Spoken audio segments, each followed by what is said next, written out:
Assalamualaikum warahmatullahi wabarakatuh. Saya Ranti Novitasari dan teman saya. Perkenalkan, nama saya Lia Afra Sakinah. Kami dari Prodi PGSD 5D akan menjelaskan tentang perkembangan peserta didik pada mata kuliah Kapita Selekta Pendidikan Sekolah Dasar.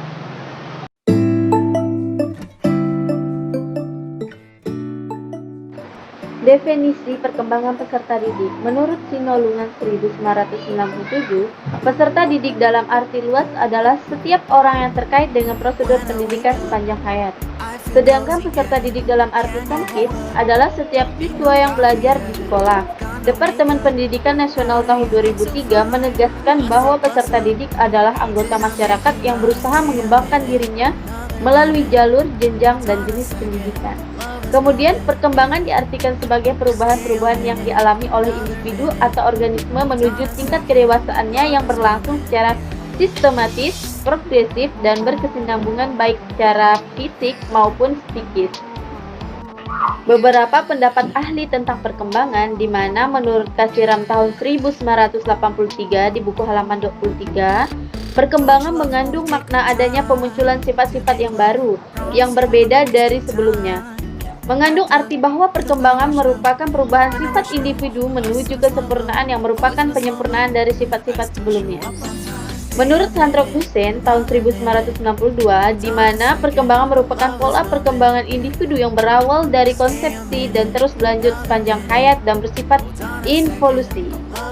Dengan demikian, perkembangan berlangsung dari proses terbentuknya individu, dari proses bertemunya sperma dengan sel yang berlangsung sampai akhir hayat yang bersifat timbul adanya perubahan dalam diri individu.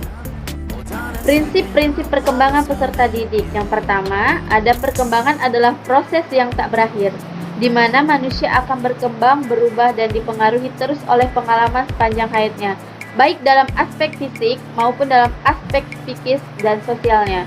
Perkembangan ini terjadi dalam proses yang tidak berakhir ditandai dengan tercapainya kematangan fisik.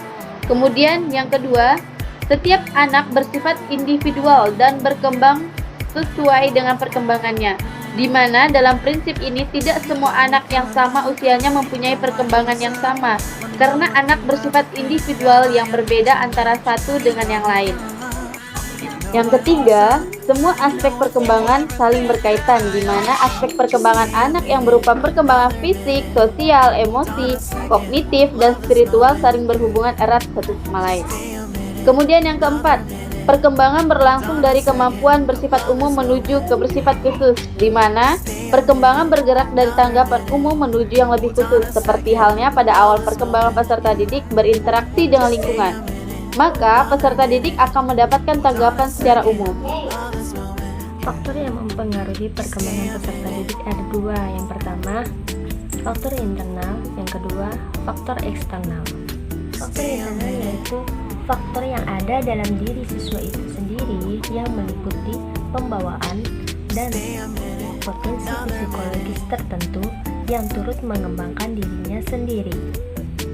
Faktor eksternal merupakan hal-hal yang datang atau ada di luar diri siswa peserta didik yang meliputi lingkungan, khususnya pendidikan, dan pengalaman berinteraksi siswa tersebut dengan lingkungan. Faktor internal dibagi menjadi dua, yaitu yang pertama faktor fisiologis. Faktor fisiologis adalah faktor-faktor yang berhubungan dengan kondisi fisik individu. Faktor fisiologis yang mempengaruhi perkembangan peserta didik diantaranya adalah yang pertama, tubuh dan warna kulit. Yang kedua, faktor gizi atau asupan makanan. Dan yang ketiga, cacat dan penyakit.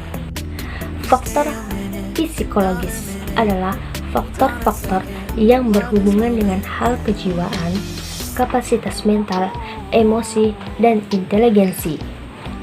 Beberapa faktor psikologis yang utama mempengaruhi proses perkembangan peserta didik sebagai berikut: hormon, kecerdasan inteligensi siswa, motivasi, sikap, dan bakat. Faktor eksternal yang mempengaruhi perkembangan dapat digolongkan menjadi 7 macam, yaitu faktor biologis, faktor fisis, faktor ekonomis atau status sosial ekonomi, faktor kultur,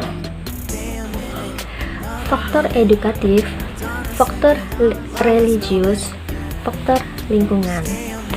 Tahap-tahap perkembangan peserta didik menurut Hamzah Bihunu dan Masri Kuadrat sebagai berikut.